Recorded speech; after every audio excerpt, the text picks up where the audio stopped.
Bueno, entonces, ya vamos a ver que tanto para posición como para velocidad y aceleración vamos a tener la posibilidad de utilizar técnicas tanto de trazado, métodos gráficos, como de métodos analíticos en el cual vamos a realizar la determinación de una ecuación de movimiento para para una posición dada del mecanismo, para una posición dada del mecanismo, poder llegar a plantear una ecuación, ¿sí?, analítica que dé la posición, y una vez que tenemos a esta ecuación poderla derivar para que nos dé matemáticamente para que nos dé la velocidad, y volvemos a derivar para que nos dé la aceleración.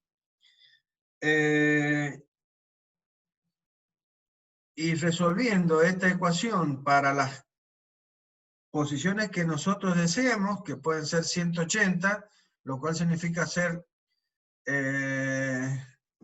la determinación para cada 2 grados de movimiento del eslabón de entrada, ¿sí?, o para las posiciones que queramos, vamos a poder resolver esa ecuación, y esa ecuación, a través de un programa de computadora, nos va a arrojar todos los datos correspondientes a posición, en este caso, velocidad o aceleración, básicamente. Con el tema del método gráfico, nosotros, a través del método gráfico, también nosotros vamos a poder determinar posición, velocidad y aceleración en forma gráfica. Quiero recordarles que no hasta hace muchos años, que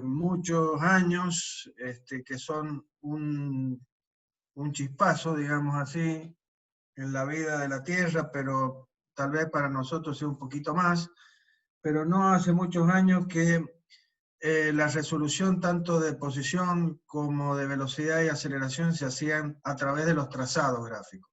Una vez que se generaron las computadoras, bueno, eso dio la posibilidad de hacerlo de una manera analítica. Nosotros vamos a ver algunos programas.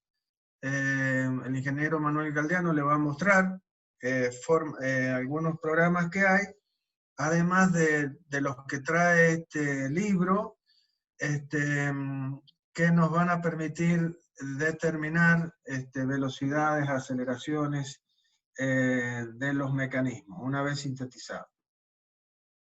Pero el tema del método gráfico es un método que también debemos saber realizar, tanto posición como velocidad de aceleración, porque es un método que nos permite verificar que los resultados obtenidos a través del método analítico son confiables, básicamente. Entonces, normalmente se hace una comprobación para 2 o 3 posiciones del mecanismo a través del método gráfico, y de esa manera darle veracidad a los datos que nos arrojan el método analítico. En cuanto a los conceptos o las cuestiones que encierran cada uno de los métodos, ahí se ha tratado de alguna manera de mostrar cómo sería la complejidad que presenta cada uno de los métodos. Si vemos en el método gráfico, y ustedes ven el diagrama de flechas que muestra, de alguna manera la complejidad en cuanto a cada uno de los métodos. En el método de gráfico, la obtención de la posición es un método, es un trabajo de trazado que es bastante trivial. Trivial quiere decir que es sencillo, es simple, Ya vamos a ver en un ratito o en la otra clase que el trazado para determinar los ángulos de los eslabones a través del método gráfico es un trazado que se hace a escala y es muy simple. Pero en la medida que nos entramos en la resolución de velocidad, se comienza a complicar el tema del trazado. Y aumenta un poco más en la cuestión del trazado de las aceleraciones, ¿sí? No es que sea algo tampoco terriblemente difícil, pero sí, de alguna manera, y en relación, haciendo la comparación con el método analítico, se complica en ese sentido. Es muy sencillo el trazado gráfico, la determinación de la exposición, pero a medida que nos vamos moviendo hacia velocidad de aceleración, el método se va complicando. En cambio, en el del método analítico es al revés. O sea, llegar a determinar las ecuaciones analíticas que van a darnos la posición, ¿sí?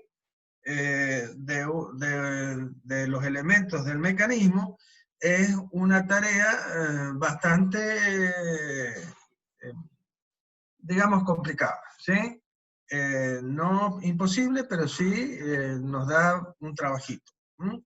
Pero una vez que hemos determinado las ecuaciones de posición y ya determinar velocidades de aceleraciones, significa hacer derivadas y resolver esas ecuaciones. O sea que el camino hacia la aceleración se hace bastante más llano, más simple.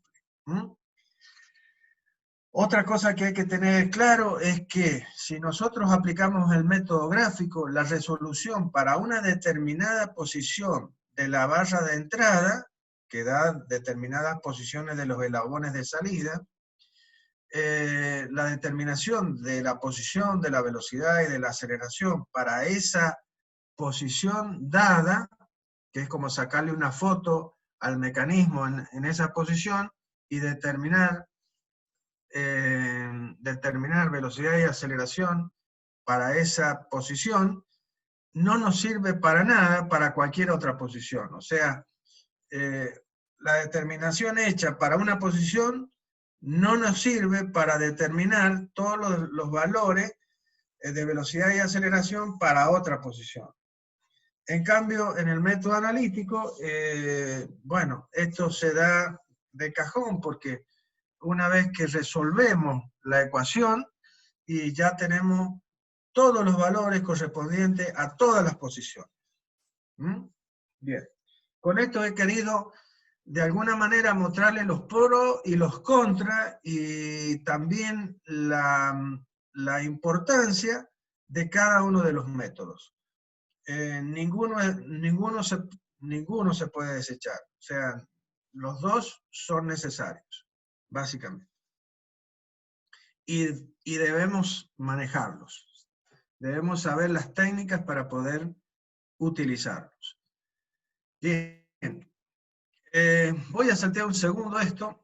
Voy a volver a esto, pero lo voy a volver una vez que hablemos sobre esto.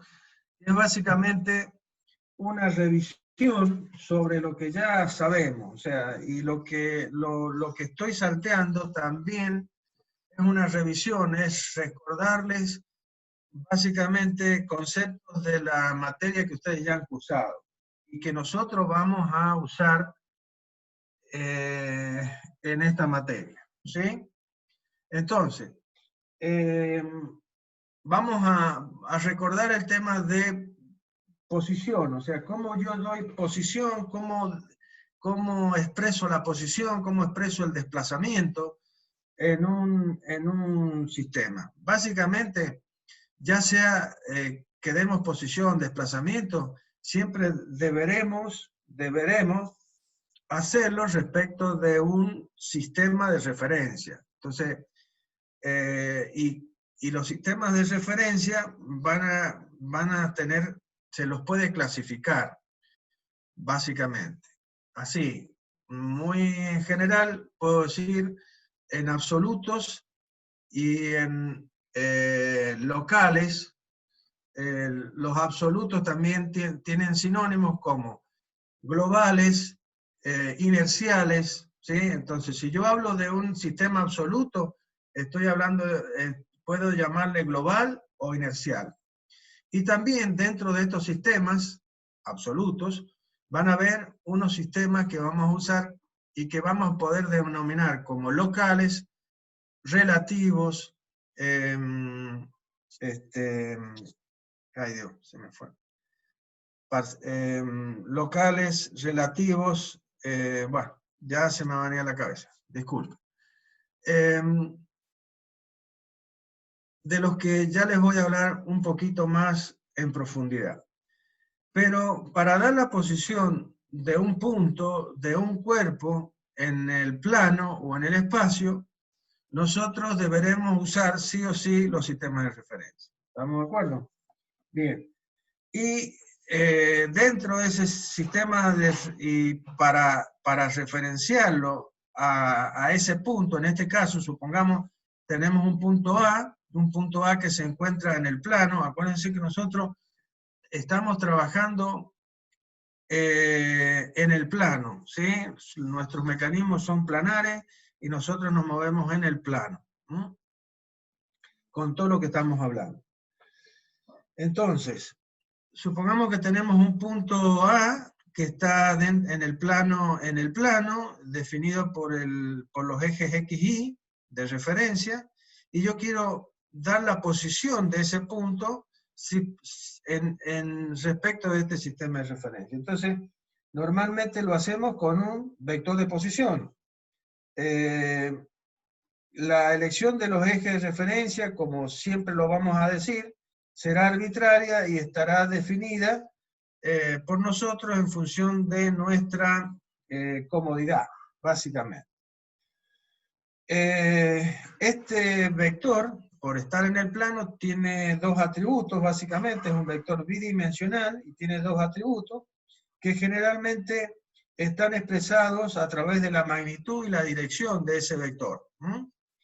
Esa magnitud y ese vector, esos dos atributos de ese vector, yo lo puedo expresar tanto en coordenadas polares como en coordenadas cartesianas. Entonces, por eso, aquí ustedes van a ver que yo podría tener la forma polar que nos da la magnitud, que sería el módulo de este vector, y la dirección expresada a través del ángulo θ que forma ese vector, la dirección de ese vector respecto de uno de los ejes.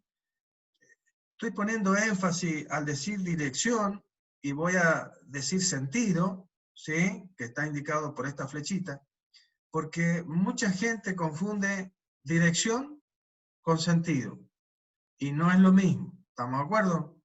La dirección es la orientación que tiene, está dada por la orientación que tiene el vector respecto de uno de los ejes, a través de un ángulo, básicamente.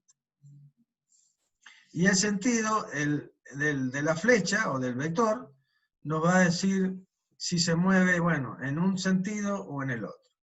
Bien. La otra forma de expresarlo, como lo hemos indicado, sería la forma cartesiana, en la cual nosotros vamos a tener las componentes de ese vector, de este vector, posición, en ambos ejes. Entonces, las proyecciones o componentes del vector en el eje de las X, que será esta Rx, y en el eje de las Y, que será este Ri, será la forma cartesiana de expresar la posición de ese vector en el plano. En este caso vamos a tener, como yo les decía, la proyección de este vector sobre este eje X y Y, que consideramos, vamos a considerar que es el sistema absoluto, el sistema global o absoluto. Y acá estamos introduciendo, además de ese sistema absoluto, XY, ¿sí? Estamos introduciendo otro sistema que vamos a indicar con XY, pero en minúscula. ¿Ven? El absoluto, o general, o global, lo estamos indicando con letras mayúsculas. Y a este local, ¿sí?, que va a estar dentro del sistema global, en este caso estamos haciendo coincidir los orígenes de ambos sistemas en el mismo punto. O sea, acá está colocado tanto O como O1, o O', si le queremos llamar al origen del sistema XY minúsculo, ¿ah?, o local. Sobre este sistema local también vamos a tener las proyecciones, ¿sí?, de Rx y Ri, y va a haber un determinado ángulo que va a formar este vector posición respecto de uno de los ejes del sistema local. A su vez, este sistema local tiene un determinado ángulo con respecto al eje absoluto. O sea, deberemos conocer todo esto, y si ustedes se acuerdan, tal vez en su cabecita aparezca la matriz de los cosenos directores, ¿sí? Que conmigo no lo van a ver a eso, porque ya lo han visto. La matriz de los cosenos directores que me permitía referenciar las coordenadas expresadas dentro de un sistema local y transformarlas al sistema absoluto, ¿sí? Esto es un pequeño recordatorio nada más de todas estas cosas, ¿sí?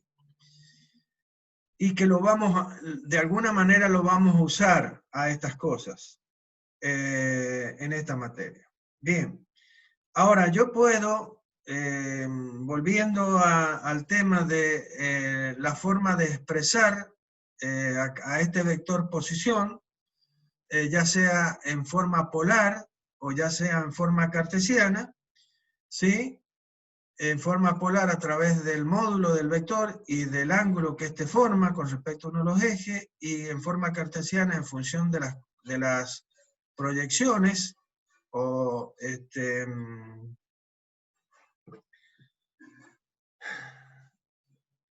de las componentes de ese vector sobre los ejes, ¿sí? Y que entre estos dos sistemas existe la posibilidad de convertir a las expresiones. Entonces, yo puedo obtener el módulo del vector, ¿sí?, a través de las componentes de ambos, que son las proyecciones, a través de utilizar Pitágoras, ¿no es cierto?, a través de esta ecuación. No la voy a repetir porque ya la están viendo. Bien. O determinar el ángulo θ dado en forma polar a través de la forma cartesiana, determinando el arco cuya tangente es el cociente entre las componentes. Bien. Si vamos al concepto de desplazamiento, ¿sí?, ¿qué va a ser? El desplazamiento básicamente es el cambio, ¿no es cierto?, que va a tener ese punto A que estuvimos analizando acá, ¿no es cierto? Este punto A que estábamos analizando, cuando ese punto A se ha movido dentro del plano y ha ocupado otra posición que podría estar indicada por la letra B, ¿sí? Entonces, el desplazamiento básicamente es el cambio en la posición de un punto, y se define, ¿no es cierto?, como la distancia en línea recta entre la posición inicial, que es A, y la posición final, que es B, ¿sí? Ahora, si ustedes observan la figura, hay una línea marcada en línea de trazo, que teóricamente es una línea curva. ¿Y qué es lo que está representando esto? Y está representando la posible trayectoria, que no es lo mismo que desplazamiento, que siguió el punto A para llegar hasta la posición del mismo punto, pero en B. Es decir, hay que ser claro y recordar que desplazamiento y trayectoria no es lo mismo. Trayectoria es el camino real que hizo en el plano el punto para llegar hasta la posición de B. El desplazamiento mide solamente la distancia en línea recta que separa esos dos puntos. Bien. Si nosotros podemos indicar a esta distancia, a este desplazamiento que sufre ese punto a través de un vector. Ese vector es el vector que denominamos vector de posición RBA y que representa justamente el desplazamiento que el punto ha sufrido cuando va desde el punto A hasta el punto B. Nosotros podríamos considerar que plantear esta situación de desplazamiento de este punto respecto a un sistema global, que es la situación que estamos viendo en la parte inferior, donde yo he ingresado un sistema de referencia XY global y las dos posiciones tomadas por este mismo punto, la posición A y la posición B, dada por el punto A, vamos a llamar así, ¿sí? Y vamos a definir, ¿sí?, las posiciones de estas dos posiciones de este punto respecto del sistema de referencia XY. ¿A través de qué? Y de unos vectores posición. En este caso, el vector posición RA y el vector posición RB. Fíjense que estoy usando letras mayúsculas, o el libro usa letras mayúsculas. ¿Por qué? Y porque está expresando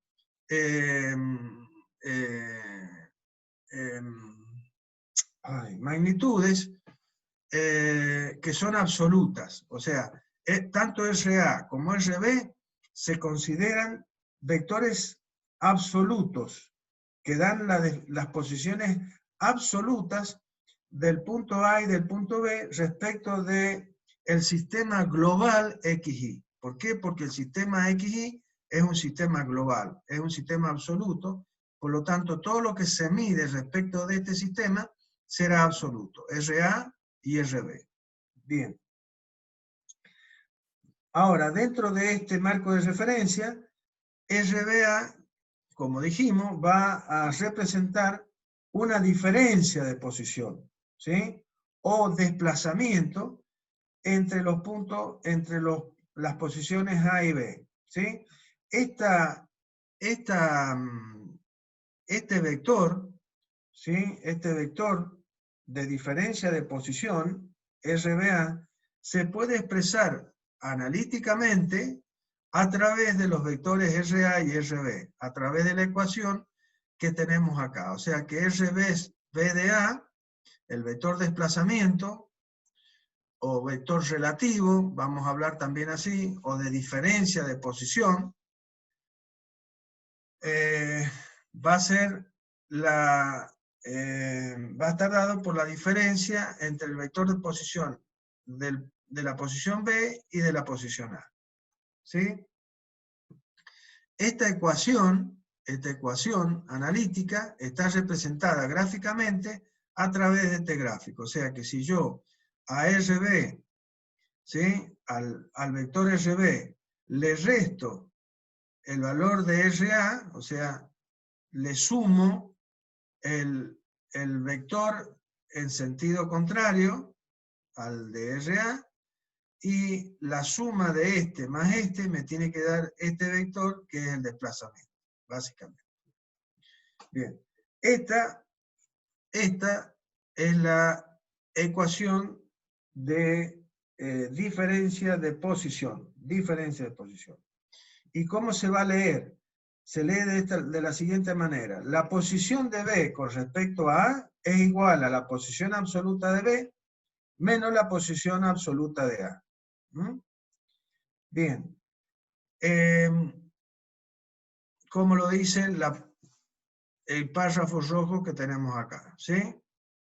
Entonces, donde absoluto significa, como dice acá, valga la redundancia, que estamos referenciando con respecto al marco de referencia global. Bien.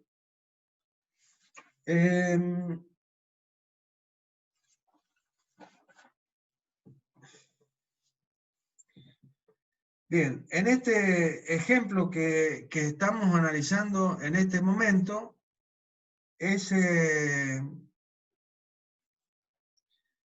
punto que estamos considerando que se ha desplazado desde la posición A a la posición B, básicamente estamos hablando de un mismo punto.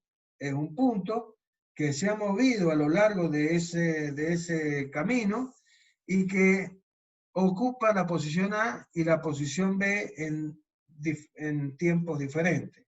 Entonces, es lícito en este caso hablar de diferencia de posición.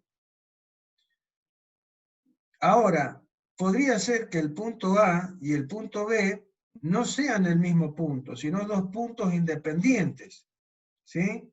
Que se mueven en el plano, básicamente.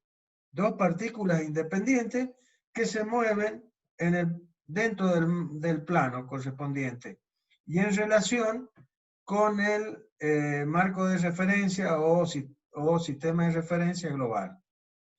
Podríamos pensar que son dos personas que se están moviendo o acercándose o alejándose, como quieran. ¿Estamos de acuerdo? Entonces, en esta situación de que A y B no sean el mismo punto, sino representen dos puntos diferentes que se mueven entre sí, esto nos daría una situación diferente, en el cual las ecuaciones, esta ecuación y este diagrama, siguen siendo válidos, básicamente, pero estarían representando otra situación que es la que denominamos como posición relativa, no diferencia de posición de un mismo punto, ¿sí? Sino posición relativa entre dos puntos diferentes, ¿sí? Esta diferencia en cuanto al concepto que estamos expresando da lugar a dos casos que los vamos a usar permanentemente, ¿sí? Que es el caso 1, que sería el caso en que yo tengo un cuerpo o un punto o lo que estemos analizando en dos posiciones sucesivas. Entonces estamos hablando de diferencia de posición, ¿sí? Es más lógico hablar de diferencia de posición. Ahora, en el caso 2, donde tenemos dos cuerpos que simultáneamente dentro del plano y que ocupan dos posiciones distintas, entonces podemos hablar que existe una posición relativa entre esos dos puntos. ¿Estamos de acuerdo?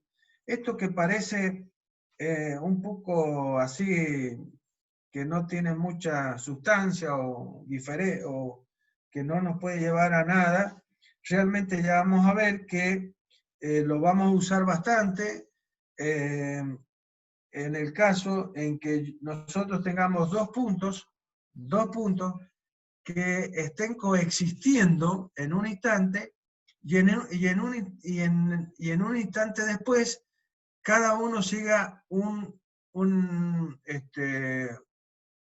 una dirección diferente, ¿ah? O un sentido diferente. Puede ser que se muevan sobre la misma dirección, pero en sentidos opuestos, o que vayan en el mismo sentido, en la misma dirección, pero con velocidades diferentes, ¿sí? Entonces, eso va a marcar la diferencia entre este caso 1 y este caso 2. Bien. Esto es en relación con posición, con desplazamiento y con trayectoria. Vuelvo a repetir, básicamente son repasos, así que por eso estoy yendo rápido con estas cuestiones, o lo más rápido posible, sin dejarle de dar la importancia que tiene. Bien, hablamos de traslación, de rotación y de movimientos complejos, que son los tipos de movimiento que podría tener cualquier cuerpo. Ahora vamos a hablar de cuerpos moviéndose en el plano. O sea, este cuerpo rígido, ¿sí? Acuérdense que nosotros hablamos de cuerpo rígido, podría estar representando a uno de los tantos elementos que podrían estar formando un mecanismo, es decir, un eslabón. ¿Está bien? Y utilizando un sistema de referencia conveniente dentro de nuestro plano, ¿sí? Entonces vamos a definir, veamos cómo definiríamos traslación, rotación y movimiento complejo, o movimiento plano general, o movimiento de rototraslación, que son todos sinónimos de movimiento complejo. Entonces, vamos a considerar un cuerpo rígido, en este caso, o eslabón, que está representado por los puntos A y B. O sea, A y B son dos puntos que pertenecen a ese eslabón y definen a ese eslabón como un cuerpo rígido. Yo creo que algo ya les dije al principio, ¿no es cierto? Yo necesito dos puntos para poder definir un cuerpo rígido, a través de esos dos puntos, porque eso me define un segmento dentro de ese cuerpo y a través de ese segmento yo puedo dar la posición de ese cuerpo en el plano. ¿Por qué? Porque puedo expresar sus 3 grados de libertad, que son la posición de uno de sus puntos y luego el ángulo que el segmento AB forma con respecto a uno de los ejes. Vuelvo a repetir, estoy haciéndoles recordar cosas que ya hemos visto, pero que son posibles preguntas de parcial. Así que vayan prestando atención a todo esto. Entonces, si yo tengo, como tenemos acá en la parte izquierda, en la parte superior izquierda, un eslabón, este eslabón estaría representado por este vector de posición RBDA,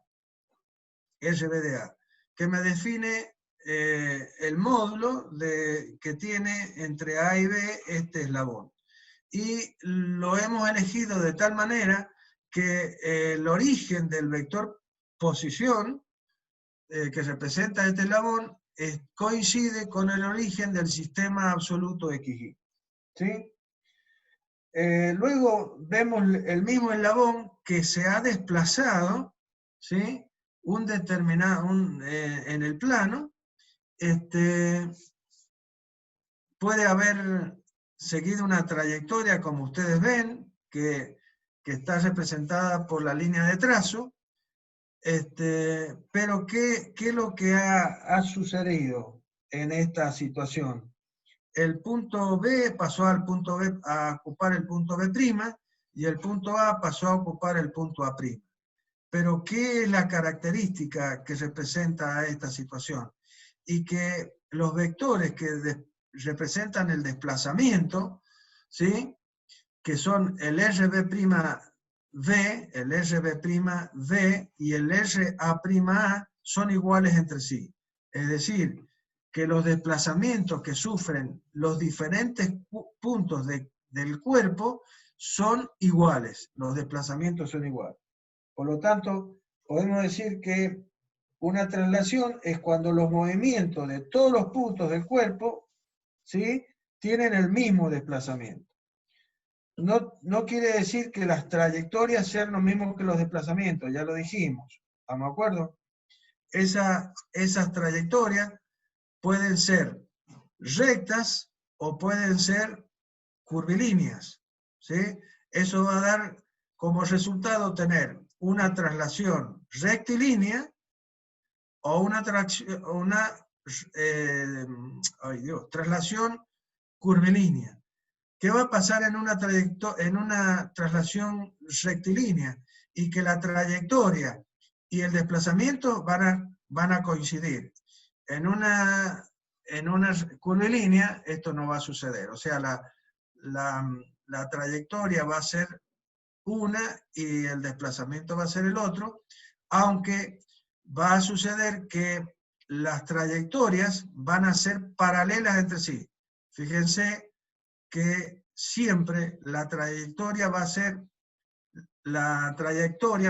paralela de los dos puntos, tanto A como B, van a ser paralelas entre sí, lo cual significa que el vector posición o el segmento que define AB, que define al cuerpo, no cambia su orientación angular, no ha cambiado su orientación angular.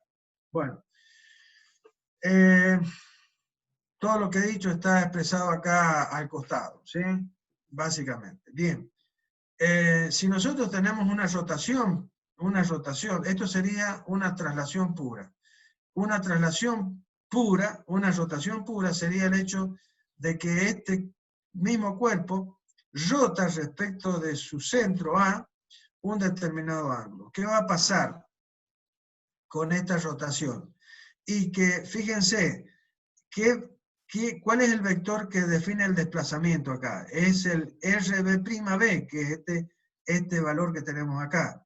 Y que yo lo expreso como RB' menos RBA. Eso está expresado acá. Esta sería la ecuación que me define el desplazamiento. Ahora, si yo considero otro punto al lado de este, y vamos a ver que los vectores de desplazamiento son todos diferentes. Entonces, una rotación está definida en la cual los diferentes puntos de